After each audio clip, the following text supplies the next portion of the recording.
To join my channel here over at Subscribe Star. Thanks to LG Vegan and everyone else over there. So the Hollywood parasites called Batman fashionable.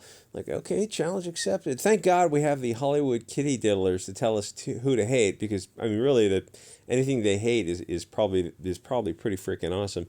So the kids today are raging against a machine alongside of Disney, CNN, Nike, Chase Bank, Facebook, Twitter, Wells Fargo, BlackRock, Vanguard, State Street, MasterCard, Soros, Schwab, Larry Fink, the Rothschilds. You guys are the real punk rock, and don't let anyone tell you differently. The media, banking, government complex, except now the left-wing punk rock, trust fasci, and big pharma sackler, Tiva Pharmaceuticals, this edgy Antifa crowd who's yelling at Candace Owens, that's raging against the machine. If the parasites in Hollywood, these visitors to Island, the people who cheered on Weinstein for decades, if they say that the thing they fear most are the fashionable ones, then follow my logic here. I'll let you draw that own conclusion. So when did the kids get so brainwashed that they're sucking the D of CNN and Disney? Corporate vermin Hollywood tells you who to hate, and you have brainwashed teenagers and drug-addicted adults marching through residential neighborhoods yelling about the fashionable ones that the media parasites told you to hate. Well, okay, just because they happen to be media parasites, but they might be correct in this. Why do you think they're correct? Because I saw 100 Hollywood movies about it. But I've read 100 books about it. Oh, Hugo Boss says what? So you trust the movies from these kitty diddlers in Hollywood more than the books? Well, I mean, to be fair, you haven't read the books. But maybe you shouldn't watch the movies either, or at least accept that you don't know what you don't know. Maybe would that be a fair compromise? No. I trust the government schools and the Hollywood government media global homogenization propaganda. Why exactly would you trust these MasterCards, these BlackRocks, this narrative? Why exactly would you trust them? Because I've been subject to incremental brainwashing for my whole life. But I mean, surely you can recognize that, right? Again, Hugo Boss says what? Yeah, the Hugo Boss are the ones who are telling you maybe it's time to think for yourself and draw your own conclusions. Anyway, they don't go to the bankers' houses or the governors, the mayors, or NGO CEOs. They're city council members. They don't go to their elected officials. They don't actually go to the people in power. I mean, to be fair, they don't even know who they are, or where they live, or they could gain access to the neighborhoods because they're probably living in gated communities with literal armed guards to keep the plebeians out, the peons, the gray masses. They go to an upper middle class neighborhood or in Oregon or Washington, and then when the gay Asian comes out and tells them to go away because that they have lives to live, and they're like, come out in the streets and knock over your own trash cans and burn your own cars in your upper middle class residential neighborhood. And the guy's like, why exactly would we march through?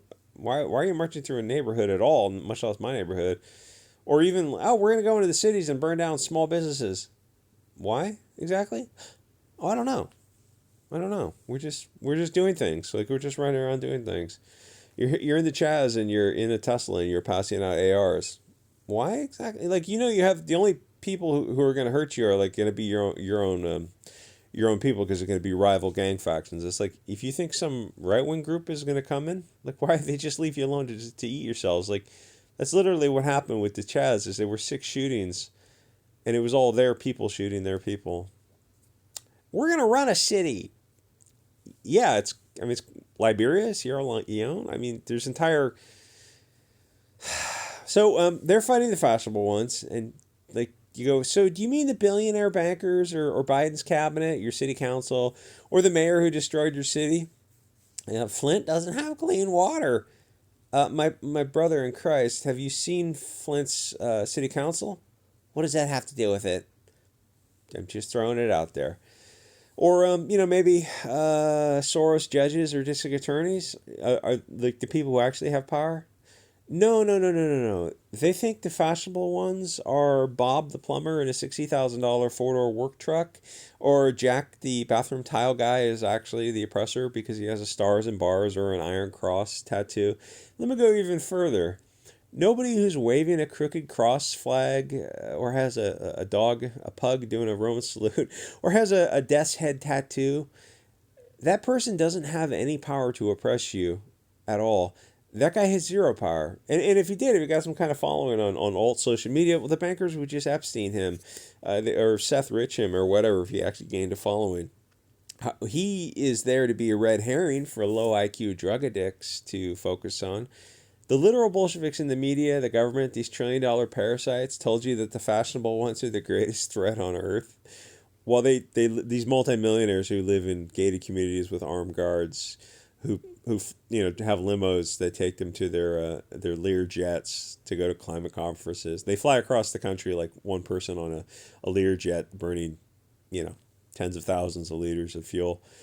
Those guys are telling you that the fashionable guys who are maintaining America, they always use on Twitter. They post this picture. It's a mosaic shot. I don't know. It's like I don't know, 4x3 shot of guys in ball caps and sunglasses in cars, and it's like, and they use that as a portrayal of like these guys all have this one take, and it's like it's just a dumb take or something, or it's going to be a right wing take or something like that. Like, so those guys are like on their way to work. They're in their work trucks or in their work vehicles. They're the backbone of civilization. Like, these are the people you consider like, oh, if you get rid of these guys, then the society will really flourish. Yeah, you get rid of the contractors, the plumbers, the tilers, the small guys got a law office, the small business owner. Yeah, get rid of those guys because they have fair skin and they're wearing sunglasses and ball caps because they're busy going to work all day, running. Backbone of civilization. Yeah, get rid of them and see what happens. Well, friends, you're seeing what happens. We're having a paradise is what's happening. So the firefighters and the contractors, the guys with the Iron Cross or the three triangles or the Norse or the Mediterranean symbology, those guys who keep America functioning, those guys are the real threat and that they need to be destroyed. Those guys are the last thin line of stable civilized society. Those guys need to be the focus of all your hatred because they occasionally use epithets or have spicy political takes on social media. Not the CEOs, the bankers, or the politicians. No. Focus on the small business owner who dropped an epithet. Absolutely. Destroy his business so Walmart will come in. Chase these guys out so the politicians can buy up the land cheap and become toxic landlords. Oh, that's exactly what happened in the Wu Flu on the East Coast. It was politicians formed real estate investment trusts. So they chased people out, dropped property values, and then went in there and bought things and then became toxic landlords, predatory landlords. That's exactly what happened. They destroy small businesses so Walmart can come in. Oh, there's supposed to be like a vegan commune shop or something. And so some vegan commune shop comes in and it's a blonde girl with dreadlocks and she's like using Portuguese recipes or something, and then they go, that's problematic to appropriate people of color or like whatever, so you're gonna need to donate all your money. And they're always like, they're so eager to donate other people's monies, and you have these people, small business owners, they have a business, a house, some cars and kids and life, and you go, yeah, there's like a fair amount of money coming in from the business and a fair amount of money going out to maintain life. And like, you're always so eager to donate other people's money. It's like, how much money do you think small business owners have? So we set up a small business. It's like I went to Spain and I learned recipes, Spanish recipes, and I came back and opened a little business. Like, but actually you're blonde, and that's like cultural appropriation or like whatever. So what should I do? You should go out of business, friend. So how does the country function that way? I mean, oh, it doesn't. Anyway, I mean, like, these people won't think more than a step ahead. Like, they just march. And you go, so why are you guys here? Oh, we don't really know. It's just here to get high and get laid. That's the current globalist left-wing brainwashed values because they're, absolutely brainwashed idiots. Either brainwashed by life of media, bank, government propaganda, low IQ, or just drug addicted. So the billionaire media companies are calling Batman a fashionable ones. They're framing the narrative that is a pejorative. These billion-dollar companies are telling you what they fear. These globalist kitty diddlers are telling you what they fear. They're flat out... Anyway, so these kids are so low IQ brainwashed that they just parrot this information that Warner Brothers or Disney, Amazon, Cartoon Network, whatever, any information that comes from the idiot box, they just parrot it. Parrot means, what a parrot does, it repeats information, it doesn't understand it, it's just parroting information. And when you stop these kids, they have stimulus response with some things. They go, oh, that's istophobic. You go, what does that mean? They go, oh, and then they repeat this definition, and then you start breaking it apart and applying it to different things. They go, oh, it doesn't mean that. You're like, it seems incredibly subjective if you're able to change the definition as you wish. That's brainwashing. What isn't brainwashing is you're supposed to teach kids both sides of the story and let them decide for themselves. To say that now is a far right wing dog whistle. This concept is shocking and terrifying to a globalist teacher. It's inconceivable to them that kids might disagree about the BLT propaganda, the narrative, or any other globalist propaganda taught in schools.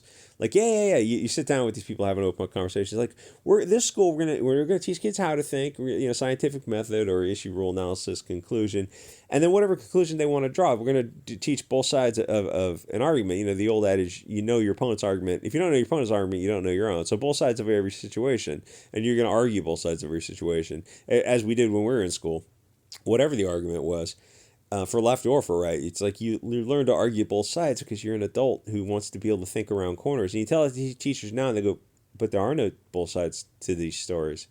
You look at them and go like, I'm talking to someone who's brainwashed. If you don't think that, you're already brainwashed. You understand that, right? But the TV told me my whole life that there's only everything. If everything you know is from the TV and not from books, and from a cross section of books, from where you look at author's bias and you're able to balance the authors, who the author is and their narrative. But that's not what's being taught by these blue-haired nose ring cat lady land whales.